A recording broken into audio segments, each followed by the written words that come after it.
Alhamdulillah wa kafa.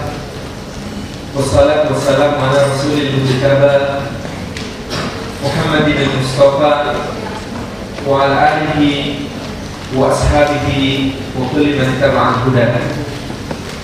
Asyhadu an la ilaha illallah wahdahu la syarika lahu wa la walada wa asyhadu anna Muhammadan abduhu wa rasuluhu as-sadiqul wafa.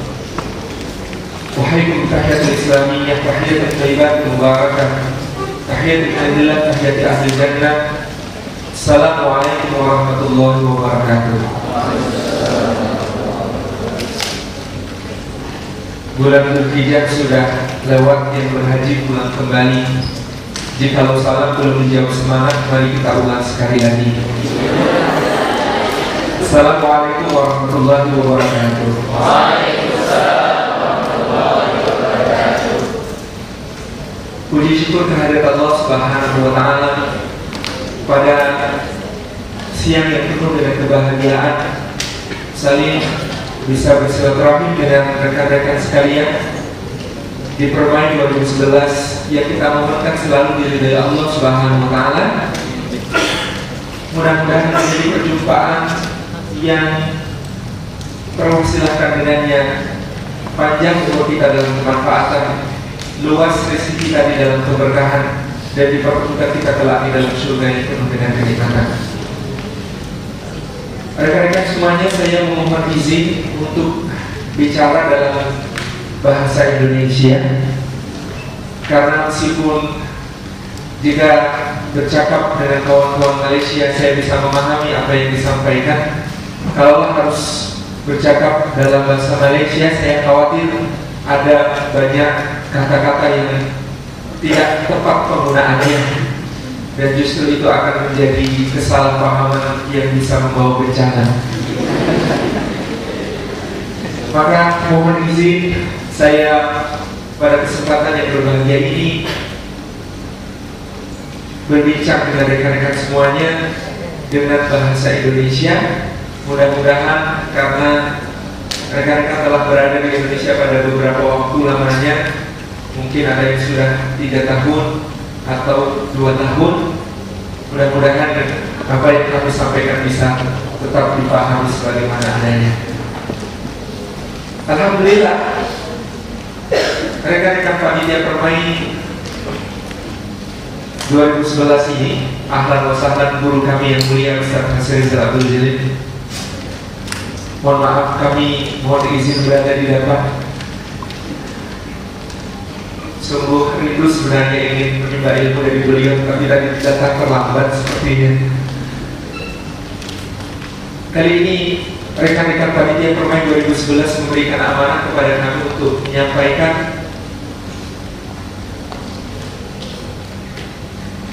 ini bahasa Indonesia saya tidak temukan, jadi saya pinjam perkongsian tentang buku dalam Dekapan Ukhuwah. Pada pokoknya dalam Dekapan Ukhuwah terdiri dari 3 poin penting yang disampaikan di dalam rangkaian. Di sana ada cerita dan kisah, ada tafsir dan sejarah, ada hasil penelitian maupun juga pengalaman sehari-hari. Ketiganya adalah, yang pertama, bahwa iman itu hubungan. Yang kedua, bahwa hubungan harus bersama iman. Dan yang ketiga, bahwa baik iman maupun hubungan memerlukan ikhtiar-ikhtiar kita untuk menumbuhkan dan menyuburkannya. Pokok pertama, iman adalah hubungan. Pokok kedua, hubungan harus bersama dengan iman.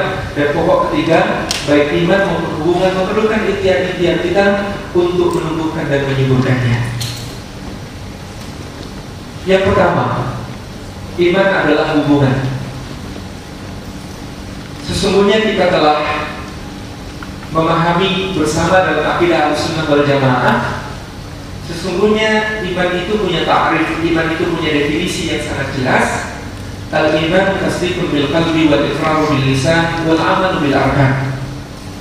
Yang disebut sebagai iman adalah pembenaran di dalam hati, tasdid di dalam hati, membenarkan dan meyakini, diikuti dengan ikrar, pernyataan, persaksian dengan lisan, kemudian dibuktikan semua itu dengan amal perbuatan seluruh anggota badan. Iman yang sempurna mengikuti ketiga hal yang kemudian ada di dalam diri kita: pembenaran di dalam hati, ikrar pernyataan dengan lisan, dan amal perbuatan kita dengan seluruh anggota badan. Tetapi para ulama juga memberikan catatan kepada kita, memberikan satu peringatan penting kepada kita, bahwa yang di hati tersembunyi, di lisan orang mungkin bisa berdusta, dalam amal ibadah perbuatannya orang bisa berpura-pura.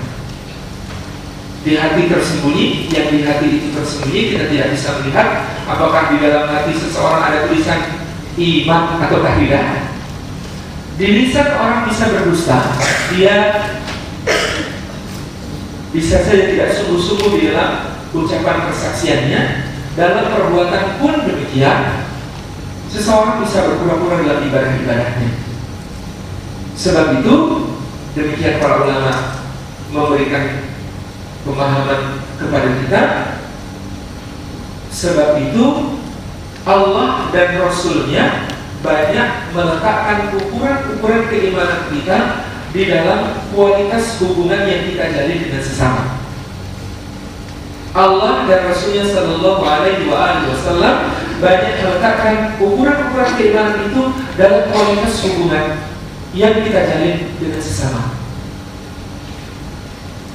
Maka seorang mukmin pertama-tama adalah seorang yang sesamanya aman dari dirinya.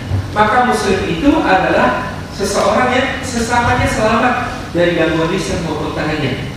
Kualitas hubungan pertama yang harus kita hadirkan ketika kita menjadi mukmin dengan sesama kita adalah rasa aman.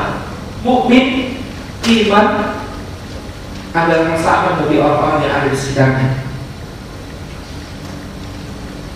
Maka seorang mukmin bukanlah ancaman, maka seorang mukmin bukanlah teror, maka seorang mukmin bukanlah hal yang berbahaya memberikan madarat kepada orang-orang yang ada di sekitarnya. Rasulullah Sallallahu Alaihi Wasallam di dalam satu hadis beliau yang disepakati sahihnya oleh kedua syekh Al-Bukhari dan Muslim, juga para ashabus sunnah meriwayatkannya, dalam rangkaian apa yang beliau sampaikan dan bahkan oleh Al-Imam Malik rahimahullah ta'ala, rangkaian dari hadis ini beliau sebutkan sebagai seperempat dari inti agama.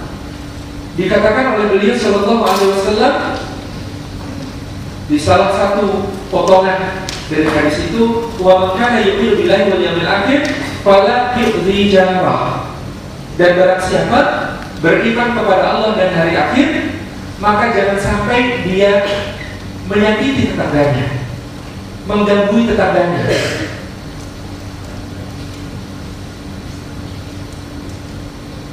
Yang dibicarakan dalam premis awal hadis ini, kalimat kelausan pertama hadis ini adalah iman.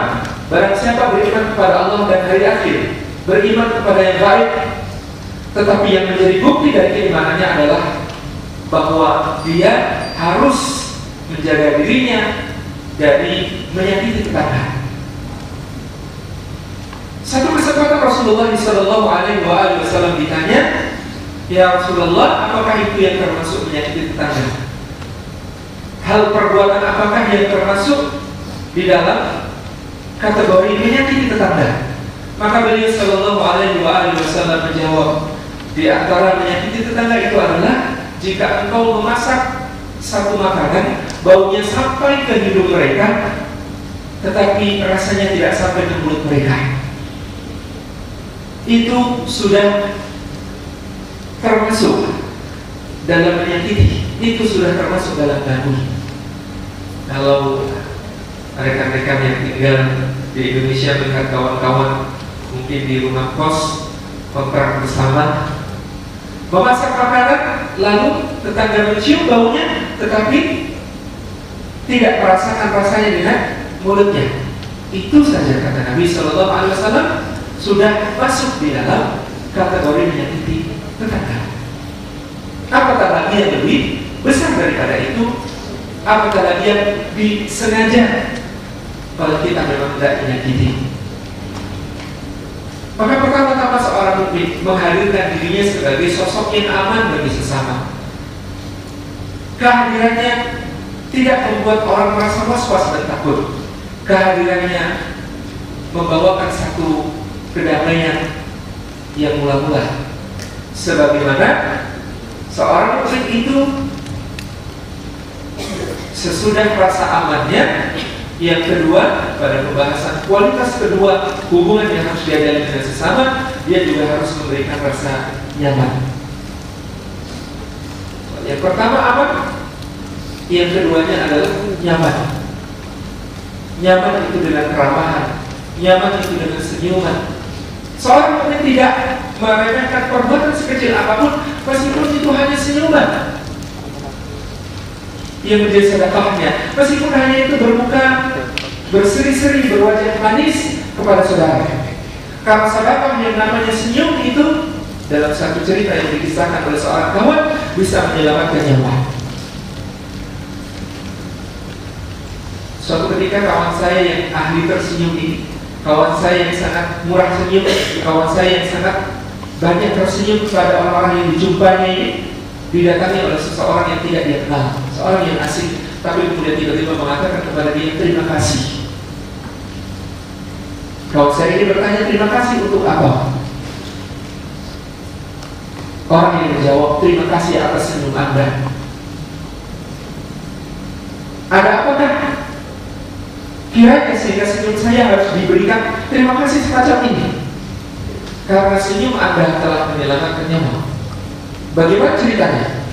Ketika bertemu dengan Anda, saya dalam perjalanan berlangkah gontai, sudah tidak ada harapan hidup lagi. Sudah saya merasa semua orang di dunia ini jahat kepada saya. Saya merasa semua orang di dalam kehidupan ini tidak mengendaki kehadiran saya. Saya merasa bahwa kehidupan tidak layak lagi dilanjutkan bagi saya. Saya sudah berniat bunuh diri, tetapi begitu melihat Anda tersenyum kepada saya, maka saya kemudian kembali percaya bahwa tidak semua yang di dunia ini jahat. Masih ada orang-orang yang tulus hati, masih ada orang-orang yang memberikan kebaikan kepada saya sebagai seorang manusia, sebagai seorang saudara. Terima kasih atas senyumnya, senyum yang kembali memberikan kepada saya keinsyarat bahwa bunuh diri itu bukan perkara yang baik. Maka kita memberikan rasa nyaman, maka kita memberikan rasa yang akrab. Karena Rasulullah SAW bersabda tidak ada kebaikan pada orang yang tidak mudah akrab dan tidak mudah diakrabi. Karena Rasulullah SAW dalam hadis yang kita sebutkan di awal menyatakan kepada kita juga bahwasanya maka dia bilang bahwa akhir beliau berkhairan al-yasmut wa fi riwayatin al-yasmut. Barang siapa yang beriman kepada Allah dan hari akhir, maka hendaklah dia mengatakan yang baik, atau kalau tidak bisa mengatakan yang baik, hendaknya dia diam. Rasul katakan yang baik, bukan yang benar. Karena baik itu tidak cukup hanya benar semata, tapi harus benar, isinya indah, caranya tepat, waktunya bermanfaat dan berpahala di sisi Allah SWT. Pada berkhairan al-yasmut, hendaklah dia mengatakan yang baik, atau dia hendaklah dia mengatakan yang benar, isinya indah, caranya tepat, waktunya bermanfaat dan berpahala. Atau kalau tidak bisa memenuhi kualifikasi itu, memenuhi syarat-syarat itu, hendaklah dia diam. Sebab ada benar yang tidak baik. Pembicaraan itu, kata-kata itu ada juga yang benar tetapi tidak baik. Sebagai contoh, saya berbincang dengan seorang kawan, yang kami perbincangkan adalah sebuah informasi, sebuah data, sebuah keterangan tentang seseorang lain yang itu sahih, yang itu valid, yang itu terbukti memang demikian adanya, tidak ditambah-tambahi, tidak dikurang-kurangi. Ya begitu faktanya. Saya bincangkan dengan dia, tetapi andaikan yang dibicarakan itu, seseorang yang dibicarakan itu hadir di tempat itu, maka dia tidak suka jika itu dibicarakan. Itu benar, tetapi tidak baik. Amat tidak baiknya sampai-sampai Allah Subhanahu wa Ta'ala mengatakan, mencelanya dengan celaan yang menjijikkan. Ayuhibbu ahadukum ayakula lahma akhihi mayitan fakarihtumuh. Memangnya salah satu di antara kalian senang, suka dia memakan daging saudaranya yang sudah menjadi bangkai, yang sudah bernanah, yang sudah membusuk, yang sudah berbau angin, yang sudah berbelatung, yang menjijikkan itu? Maka pasti kalian tidak menyukainya. Itu benar, tetapi tidak baik. Maka kebenaran adalah satu hal, tetapi bagaimana membawakan kebenaran itu dengan cara yang tepat, cara yang indah, waktu yang bersesuaian, dengan membawakan kemanfaatan dan memohon pahala dari sisi Allah Subhanahu wa Ta'ala, ini menjadi satu hal yang agung. Kalau di Indonesia dulu sewaktu kecil, banyak orang tua-tua mengatakan kepada yang muda-muda, bicara itu mudah. Ya, kalau sekedar asal bicara, asal membuka mulut, mudah. Tetapi bicara yang benar isinya, indah caranya, tepat waktunya, bermanfaat dan berpahala, bukan sesuatu yang mudah.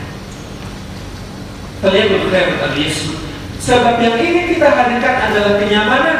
Sampai-sampai kalau bicara soal keamanan dan kenyamanan ini, menjaga harmoni, menjaga keselarasan dalam hubungan kita dengan sesama, kadang-kadang kebenaran itu harus menempati prioritas berikutnya, menempati urutan berikutnya, menempati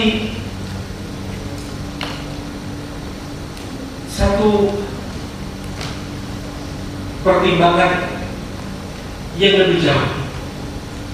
Sebab Rasulullah Sallallahu Alaihi Wasallam bersabda dalam hadis yang riwayat Imam Abu Dawud, beliau menyatakan, aku jaminkan sebuah rumah, sebuah istana di surga bagian bawahnya, fi asfal jannah, untuk siapa? Untuk orang yang bisa menahan diri dari mirah, perdebatan, perbantahan.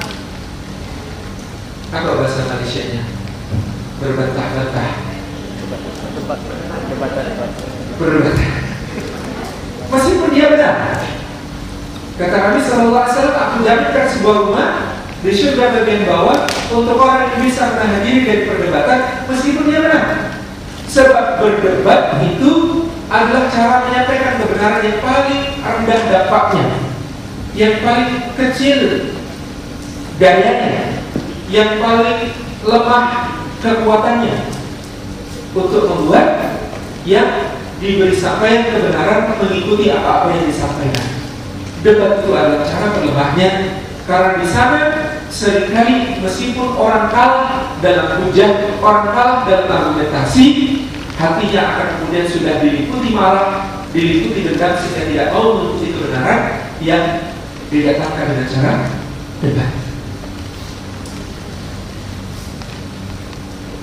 Sayyidina Ibrahim alaihissalam adalah Khalilur Rahman, kekasih Allah Azza wa Jalla. Sayyidina Ibrahim pun sebagai sebaik-baik insan di dalam debatnya pernah mengalami di mana debat beliau memenangkan hujah tetapi tidak membawakan kebenaran. Ketika Rasulullah SAW diseru oleh Allah Azza wa Jalla dalam surah An-Nahl ayat ke-125, Allah mengatakan, "Ud'u ila sabili rabbik bil hikmah wal mau'izatil hasanah wajadilhum billati hi ahsan." Dr. Yusuf Al-Qaradawi di dalam Fiqhul Aulawiyat mengatakan, urutan di dalam ayat ini, yang pertama, serulah ke jalan Tuhanmu, berdakwahlah menuju Allah Subhanahu wa Ta'ala, menyerulah, mengajaklah manusia ke jalan Allah itu pertama-tama dengan hikmah, yang kedua dengan mau'izatul hasanah, nasihat yang baik, Dan yang ketiga, kalau berdebat, debatlah mereka dengan cara yang jauh lebih baik, dengan cara yang lebih mulia, dengan cara yang lebih ahsan. Karena penulis Al-Qaradawi urutan ini meskipun dihubungkan dengan wawu, bukan dengan thumma, tetapi urutan ini menunjukkan prioritas sekaligus efektivitas. Dakwah yang paling mula-mula harus diupayakan oleh seorang mukmin adalah dakwah bil hikmah. Bimakna dengan pengertian hikmah itu artinya memberikan pemanfaatan dari sudut pandang mad'u, bukan sudut pandang dai. Sudut pandang mad'u itu memandang apa yang dihadirkan oleh seorang dai itu manfaat atau tidak. Itu yang disebut sebagai hikmah. Kami Ustaz Rizal mohon doanya di lereng Gunung Merapi ada 21 dusun kecil binaan kami. Dahulu dusun itu masing-masing, setiap dusun, setiap wilayah kecil itu, setiap kampung itu sudah diberikan satu pendeta mentor sebagai bagian dari misionaris yang bergerak di sana. Tetapi alhamdulillah dengan pembinaan ini berjalan sedikit demi sedikit, tumbuh kesadaran di dalam berislam dan beragama secara baik. Dahulu bisa dihitung dengan jemari orang yang bersolat, ya alhamdulillah semakin lama masjid semakin ramai oleh orang yang bersolat berjamaah. Kalau kami datang dahulu, pertama-tama dengan pengisian, pertama-tama dengan pengajian, pertama-tama dengan taklim, maka mungkin orang-orang di lereng gunung itu akan mengatakan, siapakah yang menghajatkan taklim? Siapakah yang memerlukan taklim? Kami tak perlu yang macam itu. Yang kami perlukan sekarang adalah beras, atau gula, atau telur, atau minyak. Maka hikmah pertama-tama yang harus dibawakan adalah sebagaimana yang Allah sebutkan di dalam surah Al-Balad tentang perilaku Rasulnya yang mulia, falatahal aqabah.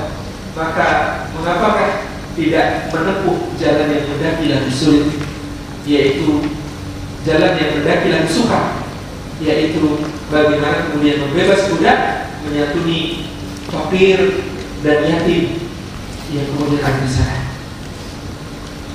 Hikmah itu pertama-tama adalah di dalam dakwah menghadirkan kemanfaatan dari sudut pandang dakwah. Ini yang disebut sebagai hikmah. Baru sesudah itu dakwah juga diserukan dengan mau'izatul hasanah, dengan nasihat yang baik. Karena betapapun baiknya suatu nasihat, dia masih bisa tertolak, dia masih bisa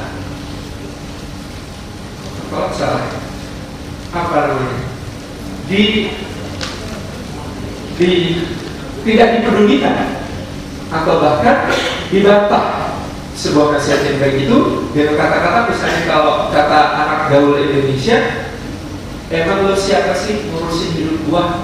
Bapak ibu yang tiap hari kasih makan gua aja gak ngurusin hidup gua, gak resek kayak lu. Pergi lu dari hidup gua. Nasihat yang baik sekalipun, masih bisa ditolak. Apatah lagi kemudian sebuah jidat, apatah lagi sebuah mujadalah atau perdebatan yang Sayyidina Ibrahim alaihissalam pun pernah mengalami bagaimana rasanya berdebat meskipun mampu menyampaikan kebenaran, tetapi yang di debat itu tidak mau mengikuti kebenaran yang dibawakan.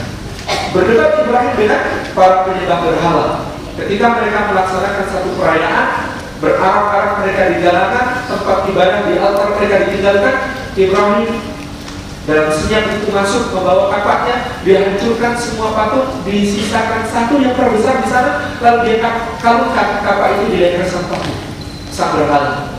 Maka ketika kaumnya kembali, mereka bertanya, siapa yang melakukan ini kepada Tuhan-Tuhan sesembahan kita?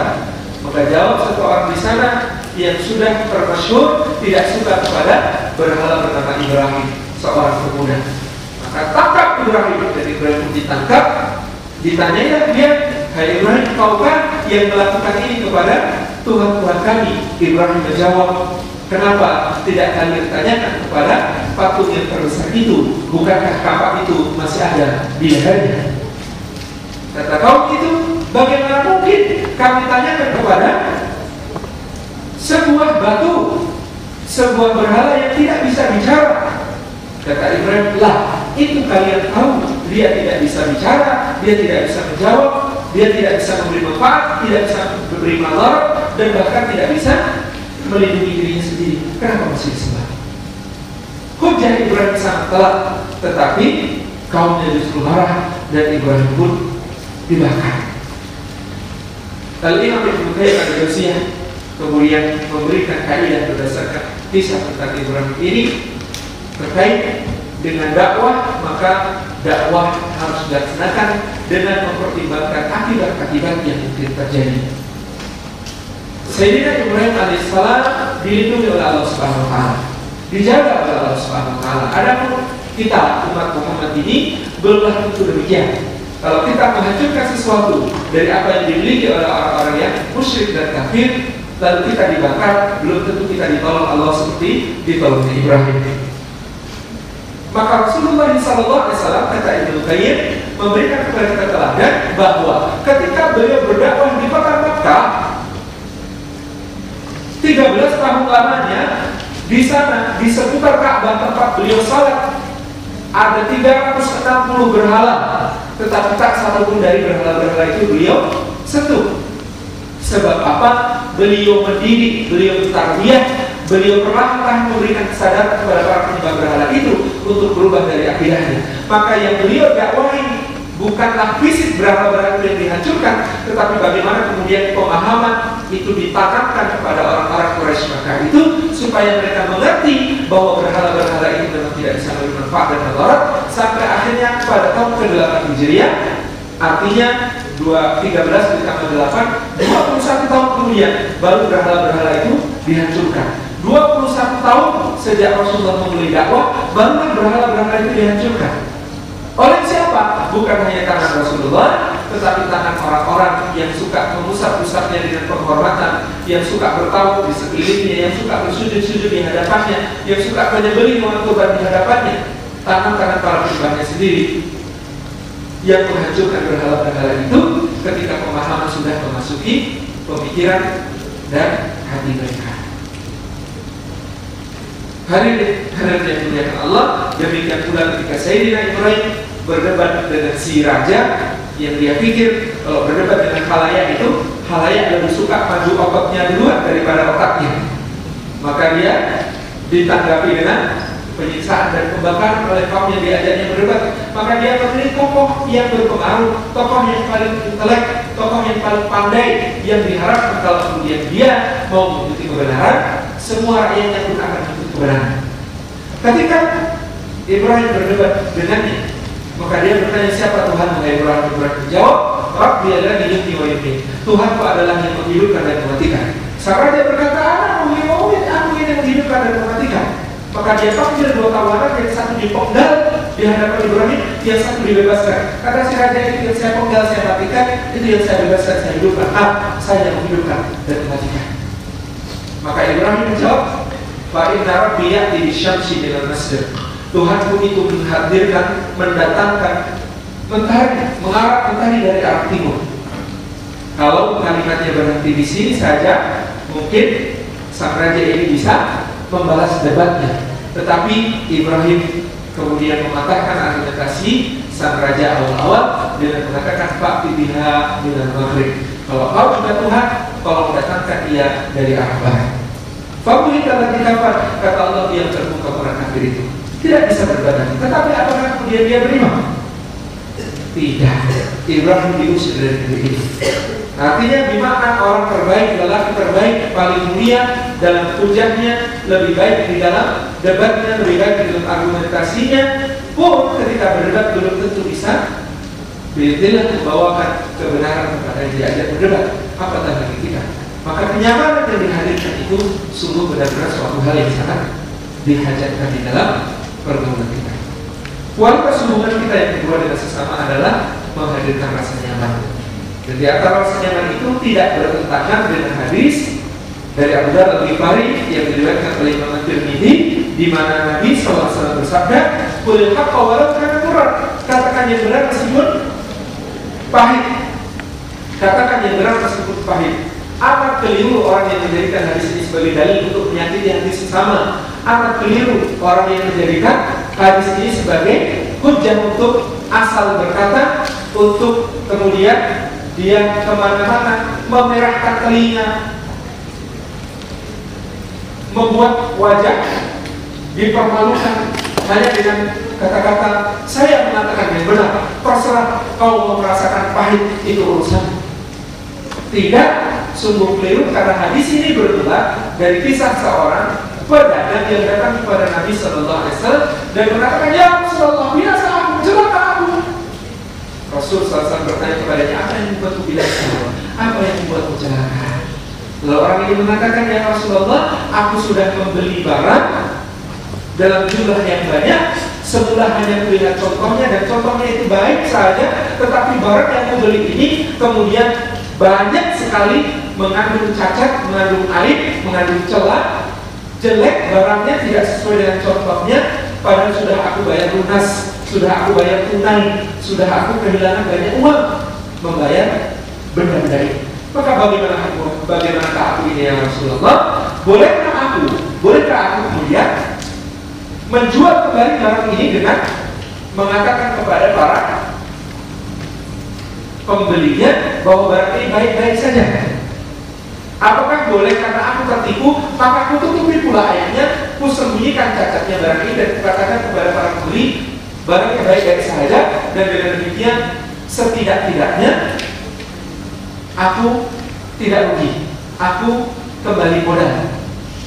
Ataukah ya Rasulullah, aku tetap harus jujur, terbuka kepada semua yang membeli barangku, kepada para pelanggan customerku, yang dengan begitu aku akan rugi besar, bahkan nyaris bangkrut, bahkan nyaris kemudian habis-habisan. Maka Rasulullah bersabda kepada orang ini, "Qul haqqa walau kana murran." Katakan yang benar meskipun pahit. Maka ibrah yang kita ambil dari hadis "Qul haqqa walau kana murran", katakan yang benar meskipun pahit, adalah khitab pembicaraan hadis ini pada satu orang, bukan kepada yang lain. Bukan katakan yang benar meskipun pahit. Ada yang memahaminya katakan yang benar olehku meskipun pahit bagimu. Tidak, hadis ini adalah satu khitab, yaitu satu orang pembicaraan. Katakan yang benar olehmu meskipun pahit bagimu. Jadi pahitnya itu untuk yang mengatakan, bukan untuk yang mendengarkan. Salah pemahaman kalau kemudian asal saya mengatakan yang benar, terserah kalian pahit atau tidak. Hadisnya jelas menunjukkan si pedagang tadi diperintahkan oleh Nabi untuk mengatakan yang benar meskipun itu pahit baginya, karena mengatakan yang benar akan membuat dia rugi besar, sementara berdusta mungkin akan membuat dia tidak rugi, tetapi sementara saja nantinya orang akan meninggalkan pedagang yang jelas. Nantinya orang akan meninggalkan pedagang yang tidak jujur. Nantinya orang akan meninggalkan pedagang yang berdusta. Nyaman yang kedua ini, bagaimana kita menghadirkan rasa nyaman kepada sesama. Dan yang ketiga, di dalam kualitas hubungan yang kita jalin dengan sesama terkait iman kita itu, yang kita hadirkan bukan cuma aman, bukan cuma nyaman, tapi juga manfaat.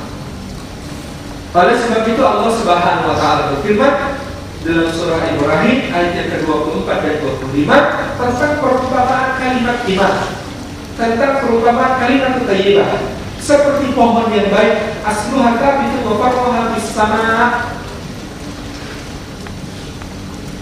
Kata Allah Subhanahu wa taala, pohon yang baik itu akarnya teguh kokoh menghujam ke dalam bumi, batangnya tinggi menjulang dan cabang-cabangnya menggapai langit.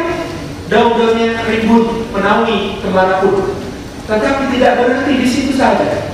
Iman yang baik tidak berhenti sebatas akar yang kokoh dan batang tegak menjulang yang cabangnya sampai ke langit. Tidak, iman tidak bisa dibanggakan hanya tentang akidah saya kokoh, atau tidak bisa dibanggakan hanya salat saya sehari 100 rakaat. Tidak.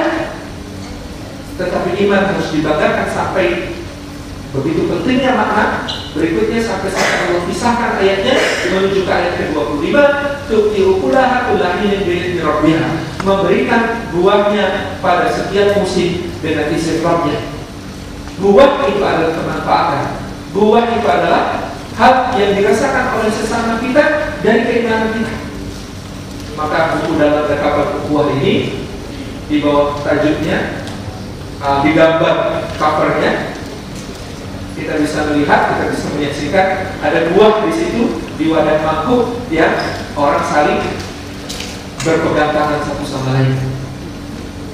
Buah ini sampai-sampai oleh saya itu dikatakan Allah memilih kata yang indah yakni ukul, bukan samarat. Apa bedanya? Kenapa bukan tulis samarat atau tulah ini dengan Rabbih? Hanya itu samarat, kata beliau Allah Ta'ala. Kalau ini buah mangga, buah mangga ini dilempar, kena dibaca orang, lalu kemudian dikatakan, mohon maaf Pak Cik, itu saya beri mangga buat Pak Cik, tolong diterima Pak Cik. Itu masih bisa disebut sebagai yu'ti samaratan, memberikan buahnya. Tetapi ayat ini mengatakan tu'ti ukulaha, memberikan buah juga kalau diterjemahkan saja. Tetapi ukul itu bermakna pilihlah mangga yang paling harum aromanya, yang paling lembut serat-serat buahnya, yang paling manis rasanya. Kupas dengan hati-hati, lalu iris, potong-potong kecil-kecil, tusuk dengan garpu. Apa garpu bahasa manusia? Garpu juga. Garpu tapi yang untuk makan ya, bukan untuk garpu yang untuk pertanian yang bisa kalau tidak dipakai. Tusuk dengan garpu, kemudian hadirkan ke depan mulutnya, suapkan dengan lembut sembari tersenyum, maka itu baru disebut tu'ti ukulaha. Jadi bukan sekedar memberikan buah, lempar buah aja, tidak, tetapi memberikan buah dengan memilihkan yang terbaik, paling harum, paling lembut, paling manis, dikupas baik-baik, ditusuk dengan garpu, dihadirkan ke depan wajahnya. Nasihat sekali, nikmat sekali, dengan kemanfaatan yang paling indah. Kullahin, kalimat Ibnu Katsir mengatakan kullahin, setiap musim. Dari akhlak seorang muslim itu, akhlak seorang mukmin itu tidak bersyarat. Dia bisa menghadirkan kebaikan kemanfaatannya dalam lapang maupun sempit, dalam susah maupun senang, dalam keadaan mendapat musibah ataupun mendapatkan nikmat, dia tetap bisa memberikan kemanfaatan kepada sesamanya. Bukan yang bersyarat. Yang bersyarat belum sampai ke tahap akhlak seorang mukmin. Misalnya ada yang mengatakan, dia baik loh kalau uangnya sedang banyak. Nah kalau uangnya sedikit, ya agak baik. Atau kemudian ada yang mengatakan dia ramah loh. Kapan? Kalau sedang memerlukan bantuan, jadi ramah. Kalau tidak sedang memerlukan bantuan, wah itulah bedanya. Nah, belum menjadi akhlak mukmin yang semacam ini. Yang menjadi akhlak mukmin adalah kullahin, setiap musim. Tidak henti-hentinya dia memberikan buah kemanfaatan kepada sesamanya. Ini tajuk pertama dalam kedalaman kuat adalah iman itu hubungan. Yang kedua, hubungan harus bersama iman. Sebab Allah berfirman, innamal mu'minuna ikhwah. Yang hanya saja bersaudara itu adalah orang mukmin. Setiap hubungan di antara kita, setiap yang kita jalin di salah satu jalinan perhubungan, maka harus dibersamai oleh iman. Sebab hubungan yang tidak bersama iman itu akan menjadi penyesalan, akan menjadi perseteruan, akan menjadi permusuhan, gugat menggugat, hujat menghujat, kelak di hadapan Allah Subhanahu wa Ta'ala. Allah Subhanahu wa Ta'ala menyatakan dalam surah Az-Zukhruf ayat yang ke-67, al-akhillahu yawma idzin ba'dhum li ba'dhin aduwwun illa al-muttaqin. Al-akhillah, orang yang saling mengasihi, orang yang saling mencintai, orang yang sayang menyayangi, orang yang hubungannya akrab, mesra, intim, orang yang kemudian begitu dekatnya sampai saling mengetahui rahasia hati masing-masing. Para kekasih, pada hari ini kata Allah Subhanahu wa Ta'ala, sebagian akan menjadi musuh bagi sebagian yang lain, kecuali orang-orang yang bertakwa. Kecuali orang-orang yang bertakwa. Kecuali orang-orang yang bertakwa.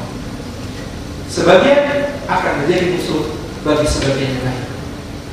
Dan penyesalan yang tak habis-habis dan betapa derita yang kemudian amat sangat disesali sampai sesalan itu adalah berupa teriakan yang sangat keras pada hari kiamat, sebagaimana Allah sebutkan di dalam surah Al-Furqan. Ya wailata laitani lam attakhidh fulanan khalila. Aduh binasa aku, celaka aku, andai dulu di dunia tidak menjadikan si fulan itu sebagai khalilku, sebagai kekasihku, sebagai kawan akrabku, sebagai temanku, sebagai orang yang paling sayang, sebagai orang yang paling mesra denganku. Ya wailata laitani lam attakhidh fulanan khalila. Kata orang ini dia berkata, aduh binasa celaka aku, andai dulu tidak menjadikan si fulan itu di dunia sebagai kekasihku, kawan akrabku. Tentang siapa yang ini turun? Al-Imam Jalaluddin As-Suyuti di dalam juga Bulughul Asmaul Nuzul menyatakan ayat ini turun tentang dua orang yang berakrab-akrab, bermesra-mesra, hubungannya sangat dekat, dua-duanya tampan, handsome di negeri Makkah. Namanya yang satu Ubay bin Khalaf, yang satu Uqbah bin Abi Mu'ayth. Ubay dan Uqbah bersaudara mereka, amat sangat dekat hubungannya. Waktu kecil teman sepermainan, sebaya mereka usianya. Ketika dewasa menjadi satu kedekatan yang semakin akrab dan semakin mesra. Kalau kita mungkin membayangkan seperti duo boy band begitu di tengah-tengah masyarakat Makkah yang namanya Uqbah dan Ubay ini sangat kompaknya dalam segala perkara.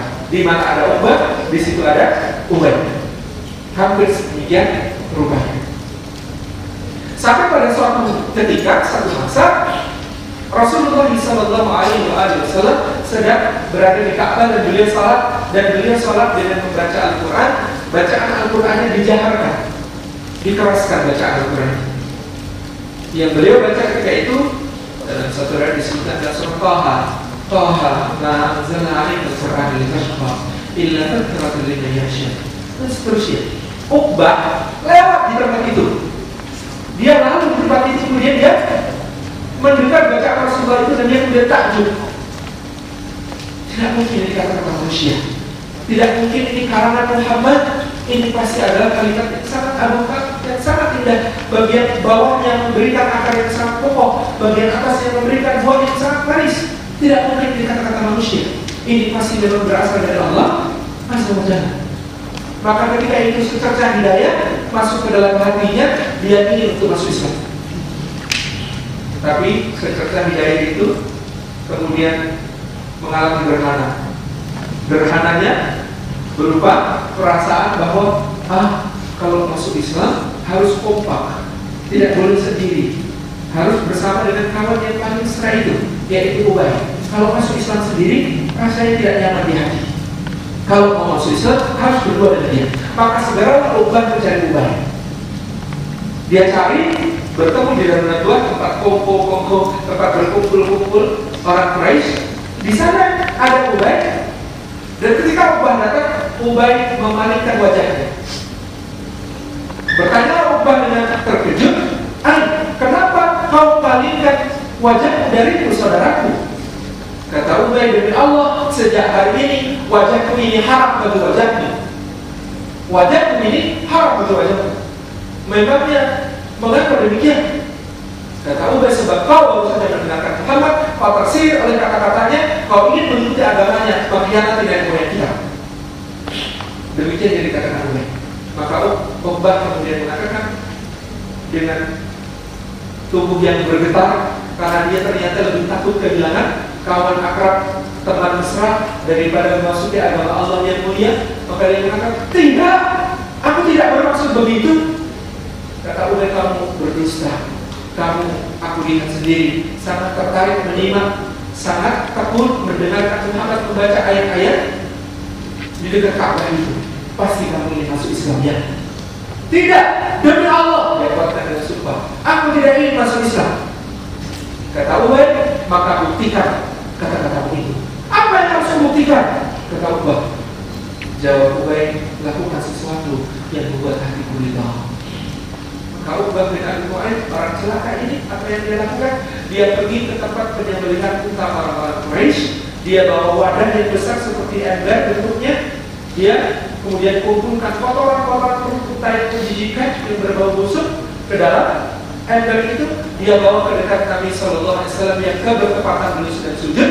Ketika beliau sujud itulah Uqbah bin Abi Mu'ayth menumpahkan isi perut unta dan kotoran yang menjijikan itu ke kepala dan punggung beliau SAW. Maka kelak di akhirat Uqbah akan bertanya keras-keras, ya Allah, ya Allah, kenapa aku pula? Aduh, dirasa aku celaka, aku andai dulu di dunia tidak menjadikan si pula itu sebagai kekasihku, sebagai kawan akrabku, sebagai teman besarku. Kawan-kawan di sisi Allah tentu saja hubungan kita di dunia tidak separah itu. Tetapi kita boleh bermuhasabah, kita boleh kemudian mengevaluasi, kita boleh kemudian lihat kembali dalam setiap hubungan yang kita jalin dengan saudara kita, dengan kawan kita, dengan kekasih kita, dengan siapapun juga, kita bisa melihat apakah di sana yang ada adalah semakin dekatnya kita kepada Allah, semakin taatnya kita beribadah, semakin baiknya kita di dalam beragama, ataukah justru hubungan-hubungan itu menjauhkan kita dari Allah, membuat kita malas beribadah, membuat kita banyak melakukan perbuatan sia-sia, atau bahkan membuat kita banyak melakukan perbuatan kemaksiatan. Kalau demikian, maka kita harus perbaharui cinta itu menjadi aku mencintai karena Allah dengan cara yang diridhai Allah dalam rangka mencari ridha Allah. Aku mencintai karena Allah dengan cara yang diridhai Allah pun untuk tujuan mencari ridha Allah. Kalau ikrar cinta ini sudah kita tuntaskan, aku mencintai karena Allah dalam rangka mencari ridha Allah dengan cara yang diridhai Allah, maka insya Allah cinta kita akan menjadi sebuah kemuliaan besar. Yang dengan itu Allah karuniakan halawatul iman, Allah karuniakan manisnya iman ke dalam hati kita. Yang dengan itu Allah akan berikan kepada kita naungan kelak di hari yang tiada naungan kecuali lindungan dari Allah Subhanahu Wa Taala. Lalu Allah akan berikan kepada kita mimbar-mimbar dari cahaya yang membuat para nabi dan syuhada ini karenanya. Sebuah hadis yang diwakilkan oleh Anas bin Malik, satu saat ada orang datang kepada Nabi Shallallahu Alaihi Wasallam dan dia berkata, ya Rasulullah, mana saat? Rasulullah, kapan datangnya kiamat? Alhamdulillah, jawaban Nabi bukanlah 2012. Maka Nabi SAW mengatakan, apa yang sudah kau persiapkan untuk menghadapi kiamat itu? Orang itu menyahut, ya Rasulullah, aku cinta kepada Allah dan Rasulnya. Aku cinta kepada Allah dan Rasulnya. Maka Nabi SAW mengatakan, engkau akan bersama dengan yang kau cinta. Akan ma'anak bapak. Wa fi riwayatin al-mar'u ma'a mayyuhi. Dan berat lain, orang itu akan bersama dengan dia dicintainya. Anas bin Malik yang membawakan dari sini memberikan komentar yang sangat indah. Kata Anas bin Malik, aku amat berbahagia atas hadis perkataan Nabi Sallallahu Alaihi Wasallam ini, perkataan yang sangat berharga. Andai ada orang yang mau menukarnya dariku dengan harga sepenuh bumi emas, tidak akan aku berikan kepadanya kalimat ini. Karena kalimat ini amat sangat aku cintai, kalimat ini amat sangat aku sukai, membahagiakan diriku. Sebab apa? Sebab amalku, ibadahku, salatku, puasaku, zakatku, sedekahku, jihadku, qiyamul lailku, salat duhaku, dan segala amalan yang aku lakukan tidak ada seujung kuku jika dibandingkan Umar, Abu Bakar, apalagi Nabi Sallallahu Alaihi Wasallam. Semua amal ibadah itu tidak ada seujung kuku mereka, tapi aku mencintai mereka. Anas bin Malik, tapi aku mencintai mereka, maka dengan cinta itu aku masih punya harapan kalau Allah Subhanahu Wa Taala akan membuat aku bisa bersama-sama dengan mereka di dalam surga. Cinta karena Allah itu mengangkat kita kepada derajat yang mungkin tidak bisa digapai hanya dengan amal-amal pribadi sendiri kita. Ini yang kedua.